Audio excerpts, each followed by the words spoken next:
আজ ছিল আমাদের বাসর রাত, সেই রাত যার জন্য আমি গোটা জীবন অপেক্ষা করে এসেছি। এই রাত নিয়ে আমার মনের ভাবনাগুলো যেন ছুঁয়ে ফেলেছিল আকাশ। কারণ আজই প্রথমবার আমার স্বামীর সঙ্গে আমার দেখা হওয়ার কথা। আমি ঠিক করে রেখেছিলাম, আমার স্বামী আমার সঙ্গে যাই করুন, যেভাবেই করুন, আমি কোনো হিচি করব না, বরং তাকে পুরোপুরি সঙ্গ দেব, আর যেভাবেই হোক তাকে খুশি রাখব। তারপর রাত ৯টা বাজতেই তিনি যখন আমার কাছে এলেন, আমার বুকটা ধটফট করে উঠল। ভয়ে একেবারে ঘাবড়ে গিয়েছিলাম। কিন্তু তার কিছুক্ষণ পরেই এমন কিছু ঘটল যে আমার শ্বাস যেন থেমে গেল। আমার বাসর রাত প্রথম দিনেই নষ্ট হয়ে গেল। কারণ আমার স্বামী তার ৯ ইঞ্চি লম্বা আর ৩ ইঞ্চি মোটা জিনিসটা দিয়ে সারারাত আমার সঙ্গে এমন কিছু করলেন যে আমি আর কিছু বলতে পারছি না। আমার স্বামী, যিনি তখন আমার রূপে মগ্ন ছিলেন, একেবারে চমকে উঠলেন। তার মুখের রং কেন জানি না, পলকে বদলে গেল।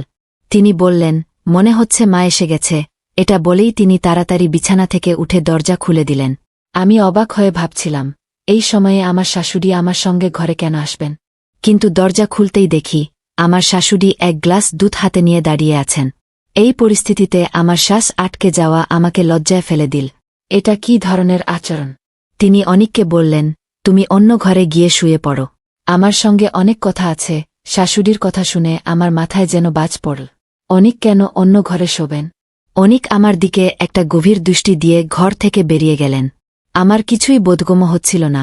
শাশুড়ি কেন অনিককে বাইরে পাঠালেন, আর তিনি কেন অন্য ঘরে শুতে যাবেন? আমার শাশুড়ি মুচকি হেসে আমার কাছে এসে বসলেন। তারপর বললেন, তোমাকে আমি শুধু তোমার সৌন্দর্য দেখেই পছন্দ করেছি। নীলে আমার ছেলের জন্য বড়লোকের মেয়ের অভাব ছিল না। তুমি আমার মনে ধরে গিয়েছিলে। এখন এই ওষুধটা খাও আর দুধটা শেষ করো। এই ওষুধ খেলে তোমার চাঁদের মতো একটা ছেলে হবে। তার কথা শুনে আমার মনটা খারাপ হয়ে গেল। বাসর রাতের জন্য আমি কত স্বপ্ন দেখেছিলাম, কিন্তু আমার শাশুড়ি যে এমন অদ্ভুত তা কি জানতাম। তিনি আমার স্বামীকেই অন্য ঘরে পাঠিয়ে দিলেন। আমার মুখের ভাব দেখে বোধহয় তিনি বুঝতে পারলেন যে আমি রেগে আছি।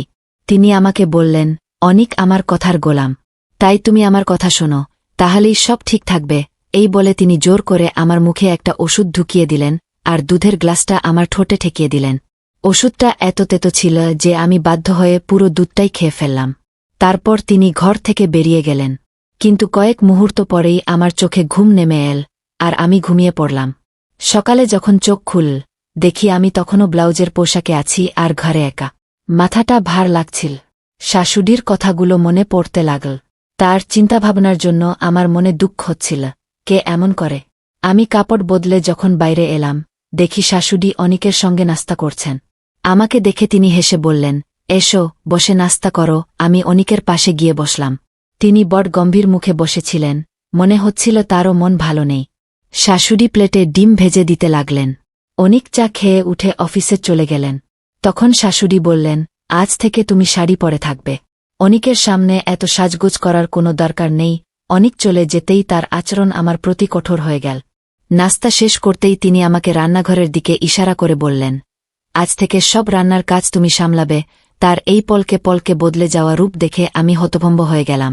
কিন্তু সন্ধ্যায় যখন অনিকের সঙ্গে একটা ছেলেকে দেখলাম, তখন আমি আরও অবাক হলাম। অনিক তো একা ছিলেন, তাহলে এই ছেলেটাকে? পরে জানলাম সে আমার শাশুড়ির ভাইপো। অন্য শহর থেকে এখানে থাকতে এসেছে। সে অনিকের সঙ্গে এমন খোলামেলাভাবে কথা বলছিল, আর আমার সঙ্গেও এমনভাবে মিশছিল যেন আমাদের আগে থেকেই চেনা। তারপর সে আমার শাশুড়িকে বলতে লাগল, যখন অনিকের মতো লোকের এমন সুন্দরী মেয়ে জুটেছে, তখন আমার জন্য এর চেয়েও সুন্দরী খুঁজে দেবে। কথাটা শাশুড়ির সঙ্গে বললেও তার চোখ আমার মাথা থেকে পা পর্যন্ত ঘুরছিল। প্রথম দেখাতেই আমার তাকে বিষের মতো লাগল। ছেলেটা একেবারে ছ্যাবলা ধরনের। আমি রান্নাঘরে চলে গেলাম। আমার পুরো দিনটা রান্নাঘরেই কাটত। রাতে শাশুড়ি আমাকে নিজের হাতে একটা ওষুধ খাইয়ে দুধ খাওয়াতেন, আর সেটা খেয়ে আমার তৎক্ষণাৎ ঘুম চলে আসত। আজও আমি রান্নাঘরে কাজ করছিলাম। রাত 11টা বেজে গেছে, কিন্তু কাজ শেষ হওয়ার নামই নিচ্ছিল না। বসার ঘরে কেউ ছিল না। অনিক আর শাশুড়ি শুয়ে পড়েছেন। আমি বাসন ধুচ্ছিলাম। আমার অভ্যাস ছিল, রান্নাঘরে কাজ করার সময় ওড়না পরতাম না। বাড়িতে সাধারণত অচেনা কেউ আসত না, শুধু অনিক ছিলেন। শাশুড়ি বাড়িতেই থাকতেন, কিন্তু রান্নাঘরের সব দায়িত্ব আমার কাঁধে চাপিয়ে দিয়েছিলেন। আমি বাসন ধুতে ধুতে হাট সঙ্গে একটু রাগও হল। আমি জিজ্ঞেস করলাম, এত রাতে আপনি রান্নাঘরে কি করছেন? সে আমার কাছে এসে বলল, এখন যদি হঠাৎ কারো তেষ্টা পায়, তাহলে কি করবে? এই বলে সে ফ্রিজের দিকে এগিয়ে গেল। আমি তাড়াতাড়ি ওড়না তুলে নিয়ে নিজেকে ঢেকে ফেললাম, তারপর আবার বাসন ধোয়া শুরু করলাম। সেই নোংরা ছেলেটা এক এক ফোঁটা পানি বড় আরামে খাচ্ছিল আর আমার দিকে তাকিয়েছিল।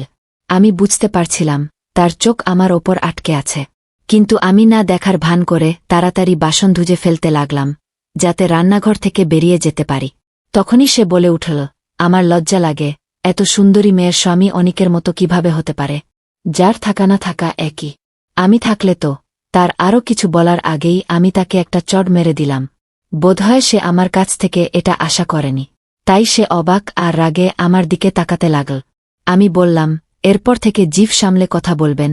আমি চেয়েছিলাম তাকে তার জায়গা বুঝিয়ে দিতে, কিন্তু সে আমার হাতটা এমন জোরে চেপে ধরল যে আমি কিছু করতে পারলাম না। তারপর বলতে লাগল, তুমি ভালো করনি, আমাকে চড় মেরে এখন দেখো আমি তোমার সঙ্গে কি করি। এই কথা বলে সে আমার হাত ছেড়ে দিয়ে রান্নাঘর থেকে বেরিয়ে গেল। তার গলার সেই রাগী স্বর আর যাওয়ার ধরন দেখে আমার মনটা ভয়ে কাঁপতে লাগল। এখন সে কি করবে এই ভেবে আমি আর থাকতে পারলাম না। আমি দৌড়ে নিজের ঘরে গিয়ে দরজা বন্ধ করে দিলাম। এই লোকটার মতলব আমাকে বুঝিয়ে দিয়েছিল যে তার আমার সঙ্গে ভালো ব্যবহার করার কোনো ইচ্ছে নেই। আমার আর অনিকের বিয়ে হয়েছে মাত্র 3 মাস, সেটাও ছিল কয়েক মিনিটের ব্যাপার। তারপর থেকে আমার শাশুড়ি তাকে আমার কাছে আসতেই দেননি। প্রতিদিন রাতে আমাকে নেশার ওষুধ খাইয়ে ঘুম পাড়িয়ে দিতেন। আমি তখনও ঘরে কাঁপছিলাম। হঠাৎ দরজায় কড়া নাড়ার শব্দ হল। আমার বুকটা শুকনো পাতার মতো কাঁপতে লাগল। মনে হচ্ছিল এটা যদি রোহিত হয়। দরজা খুলতেই দেখি আমার শাশুড়ি দুধ আর ওষুধ নিয়ে দাঁড়িয়ে আছেন। তিনি আমাকে বললেন, দরজা বন্ধ করেছিলে কেন? তিনি ঘরে ঢুকে আমাকে দেখতে লাগলেন। তারপর বললেন, অনিক ঘরে আছে। আমি মাথা নেড়ে না বললাম।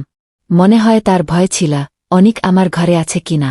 দরজা ভেতর থেকে বন্ধ দেখে তিনি সাধারণত আমাকে বন্ধ করে ঘুমোতে দিতেন না। তার মন শান্ত হলে তিনি আমাকে দুধ খাইয়ে চলে গেলেন। আমি কাঁদতে শুরু করলাম। স্বামী থাকতেও আমি যেন একা। সেই লোকটা এখন স্বপ্নের মতো আমার ওপর ভর করতে শুরু করেছে। কিছুক্ষণের মধ্যেই আমি ঘুমিয়ে পড়লাম। কয়েকদিন ধরে রোহিত আমার জীবন অতিষ্ঠ করে তুলেছিল। সে সব সময় আমার পিছনে লেগে থাকত। আমার শাশুড়ি তাকে কিছুই বলতেন না। আমি আর সহ্য করতে পারছিলাম না। একদিন ভোরে আমার ঘুম গিয়ে কাঁদতে শুরু করলাম। আমার কান্না তাকে ছুঁয়ে গেল। তিনি আমাকে দূরে সরাতে পারলেন না। আমি বললাম, আপনি আমার থেকে দূরে কেন পালান? আমাকে আপনার থেকে আলাদা রাখার কারণ কি? আমি কিসের শাস্তি পাচ্ছি? কাঁদতে কাঁদতে আমি রোহিতের সব কথা তার কানে তুলে দিলাম। তিনি আমাকে জড়িয়ে ধরলেন আর বললেন, তুমি চিন্তা করো না, আমি এখন থেকে তোমার খেয়াল রাখব। অনিকের বাহুতে এক অদ্ভুত শান্তি ছিল। আমি বললাম, আমি আপনার থেকে দূরে থাকতে চাই না। আপনার কি আমার কথা কখনো মনে পড়ে না? আমার কাছে আসতে ইচ্ছে করে না? কেন দূরে থাকেন? আজ আমি মনের সব কষ্ট বের করে দিয়েছিলাম। তিনি বললেন, মা অনুমতি দেন না, নিলে আমি তোমার খেয়াল রাখতে শান্তি পেতাম। অনিকের এই মিষ্টি কথা আমার কানে মধু ঢালার আগেই ঘরের দরজায় জোরে শব্দ হল। তিনি তৎক্ষণাৎ আমার থেকে সরে গিয়ে বললেন, মা যদি তোমাকে এখানে দেখে তাহলে সর্বনাশ হয়ে যাবে। তিনি আমাকে ঘরের বারান্দায় লুকিয়ে দিলেন, তারপর দরজা খুললেন। আমার শাশুড়ি আমার কথা জিজ্ঞেস করছিলেন। অনিক বললেন, আমি জানি না। শাশুড়ি ঘর থেকে বেরিয়ে গেলেন। অনিক আমাকে ঘর থেকে বের করে দিলেন। আমি রান্নাঘরে চলে গেলাম। শাশুড়ি বোধহয় আমাকে আমার ঘরে খুঁজছিলেন, কিন্তু রান্নাঘরে আমাকে দেখে তিনি চুপ করে গেলেন। কিন্তু এখন এমন হয়েছিল যে অনিক রোহিতকে আমার কাছে দেখলেই তাকে ধমক দিতেন। রোহিত চুপচাপ বেরিয়ে যেত। আমার আর অনিক ছাড়া শান্তি ছিল না, তারও আমার ছাড়া নেয়। একদিন ভোরে আমি তার ঘরের কাছে চলে গেলাম। এই সময়ে শাশুড়ি সাধারণত থাকতেন না। ভাবলাম অনিকের সঙ্গে কিছু সময় কাটাতে পারব, কিন্তু আমি জানতাম না যে আমার ওপর সর্বনাশ নেমে আসতে চলেছে। অনিকের ঘর থেকে শাশুড়ির গলা ভেসে আসছিল। অনিক জোরে বলছিলেন, মা এখন আর কি চান? ও আমার বউ, আমি আর ওর থেকে দূরে থাকব না। শাশুড়ি বললেন, তুই কি পাগল হয়ে গেছিস? ও যদি তোর কাছে যায় তাহলে তোর সত্যি জানতে পেরে তোকে ঘৃণা করবে। আমি ভাবতে লাগলাম, অনিকের এমন কি রহস্য থাকতে পারে যে জানলে আমি তাকে ঘৃণা করব। শাশুড়ি বললেন, তোর ঘর ভালো করে বন্ধ করে রাখ। রাতে যদি ও তোকে দেখে ফেলে তাহলে সব শেষ হয়ে যাবে। এটা শুনে আমি হতভম্ব হয়ে গেলাম। কি এমন জিনিস আছে যে রাতে অনিককে দেখলে খারাপ কিছু হবে? আমি ঠিক করলাম আজ থেকে রাতে ওষুধ খাব না। রাত হলেই অনিকের ঘরে যাব। শাশুড়ি বেরিয়ে যেতেই আমি ওষুধটা বালিশের নিচে লুকিয়ে দুধটা খেয়ে ফেললাম। তারপর বাথরুমে গিয়ে ওষুধ ফেলে দিলাম। রাতে অনিকের ঘরে চলে গেলাম। তার দরজা বন্ধ ছিল না, ঘরের আলো জ্বলছিল। ঘরে ঢুকতেই আমার পায়ের তলার মাটি সরে গেল। আমার শাশুড়ি আমার সঙ্গে এত বড় অন্যায় করেছেন। আমি অনিকের সত্যি জেনে গেলাম। চোখ দিয়ে রক্তের অশ্রু ঝরতে লাগল। আমি কল্পনাও করতে পারিনি যে শাশুড়ি আমার জীবনটা নষ্ট করে দেবেন। অনিক আমাকে দেখেননি, কিন্তু আমি সব সত্যি জানতে পেরেছিলাম। সারাদিন আমি রান্নাঘরে কাজ করিনি, কিছুই করিনি। শাশুড়ি যখন আমার ঘরে এলেন, আমি বললাম, আপনি আমার সঙ্গে অনেক বড় জুলুম করেছেন। আপনি আমার থেকে লুকিয়েছেন যে আপনার ছেলে এমন। আমি আর আপনার বাড়িতে থাকব না। আমার কথা শুনে তার মুখ ফ্যাকাশে হয়ে গেল। আমি বাড়ি ছেড়ে যেতে গেলাম। তিনি বললেন, আগে আমার কথা শোনো, তারপর চাইলে চলে যেও। আমি আটকাব না।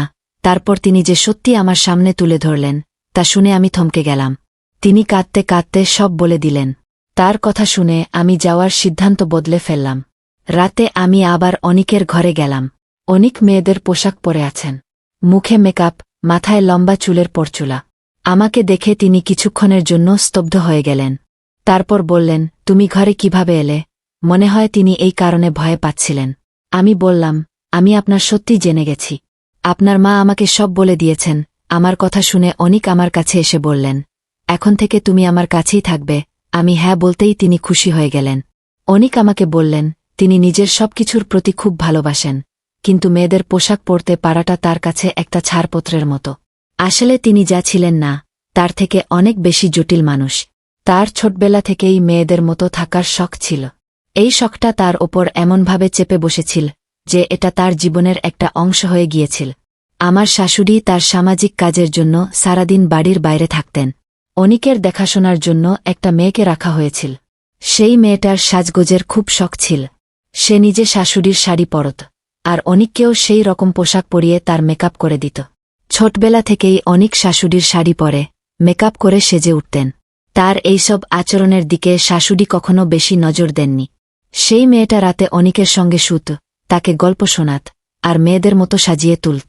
ছোটবেলায় এসব করতে করতে এটা তার অভ্যাসে দাঁড়িয়ে গিয়েছিল, আর পরে এটা তার স্বভাবের অংশ হয়ে গেল। এখন আমার শাশুড়ি এই অভ্যাস নিয়ে খুব চিন্তায় ছিলেন, কারণ অনিক এটা ছাড়তে রাজি ছিলেন না। শাশুড়ি অনিকের চিকিৎসার জন্য ডাক্তারের কাছে নিয়ে যাচ্ছিলেন। তিনি ওষুধও খাচ্ছিলেন, কিন্তু তেমন কিছু ভালো হচ্ছিল না।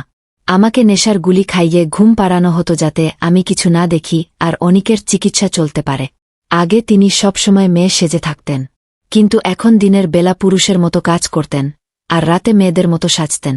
রাতে আমাকে বলতেন, তুমিও একটা সুন্দর জোড়া পরে সেজে থাকো। তিনি নিজেও মেয়েদের পোশাক পরে, মেকআপ করে আমাকে জিজ্ঞেস করতেন, আমি বেশি সুন্দর না তুমি? তার এই ব্যবহারে আমার রাগ হতো। আমি তাকে ভালোবাসা দিয়ে বোঝাতে চাইতাম, এসব ছেড়ে দিন, কিন্তু তিনি শুনতেন না। একবার তিনি আমাকে বললেন, তুমি আমার ওপর ঈর্ষা করো। আমি মেকআপে তোমার চেয়ে বেশি সুন্দর লাগি। তারপর বললেন, যেদিন তুমি বুসেজে আমার ঘরে এসেছিলে, আমার খুব ভালো লেগেছিল। মা যদি না আসতেন, আমি তোমাকে বুয়ের পোশাক পরিয়ে দেখতাম। আমি সেজে কেমন লাগি? তিনি মেয়েদের মতো মাথা নাড়তেন, হাত নেড়ে ইশারা করতেন, আদায় কায়দায় কথা বলতেন। তার সঙ্গে থাকতে আমার অস্বস্তি হতো। তিনি বলতেন, পুরুষ হওয়াটা আমার একদম পছন্দ নয়। একদিন তিনি ঘরে এসে দেখলেন, আমি তার পোশাক পরে আছি। আমি মেকআপ করে ছেলেদের মতো চেহারা বানিয়েছিলাম, মাথায় ছেলেদের চুলের মতো পরচুলাও লাগিয়েছিলাম। আমাকে দেখে অনিক রেগে আমার কাছে এসে বললেন, তুমি আমার চুল কেটে ফেলেছ। জানো না আমি লম্বা চুল কত ভালোবাসি? যাও, গিয়ে এই চেহারা বদলাও। আমি বললাম, এখন থেকে আমি এভাবেই থাকব। তিনি আমার ওপর রেগে গেলেন, কিন্তু আমি তার কথায় কান দিলাম না। প্রতিদিন ছেলেদের পোশাক পরতে শুরু করলাম। এবার তিনি আমার ওপর বিরক্ত হয়ে বললেন, তোমাকে ঈশ্বর মেয়ে বানিয়েছেন, তার জন্য ধন্যবাদ দেওয়া উচিত। আমি বললাম, আপনাকেও ঈশ্বর পুরুষ বানিয়েছেন, আপনারও ধন্যবাদ দেওয়া উচিত। আমি যেমন আপনার চোখে এই পোশাকে খারাপ লাগি, আপনিও আমার কাছে ভালো লাগেন না। আমরা যখন ঈশ্বরের নিয়মে চলি না, তখন কারো চোখে ভালো লাগি না। আমার কথা শুনে তিনি চুপ করে গেলেন। পরদিন আমি তার ঘরে গেলাম। দেখি তিনি ছেলেদের পোশাক পরে আছেন। তিনি বললেন, তুমি বলেছিলে ঈশ্বর পুরুষকে পুরুষ বানিয়েছেন, তাই তার ইচ্ছের মর্যাদা দেওয়া উচিত। যে কাজ বহু বছর ধরে ডাক্তার করতে পারেনি, সেটা আমি কয়েকদিনে করে দেখিয়েছিলাম। বন্ধুরা, এই ছিল আজকের গল্প। তোমাদের এই গল্পটা কেমন লাগল? নিচে তোমাদের মতামত লিখে জানাও। গল্পটা ভালো লাগলে এই ভিডিওতে একটা ভালোবাসা দাও। আমাদের চ্যানেলে যোগ দাও আর ঘন্টার আইকনটা চালু করে রাখো যাতে নতুন গল্পের খবর তোমাদের কাছে পৌঁছে যায়।